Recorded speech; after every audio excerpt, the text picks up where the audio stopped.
Gospa, ki je že 10 let priklenjena na posteljo in spremlja naš podcast, nas je poklicala in vprašala, če lahko tudi ona prejme svetoletni odpustek.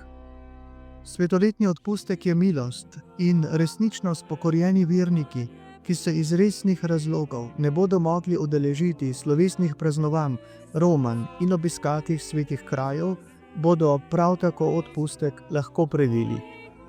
To so zlasti vse klavzurne redovnice in menihi, ostareli, bolni in zaporniki.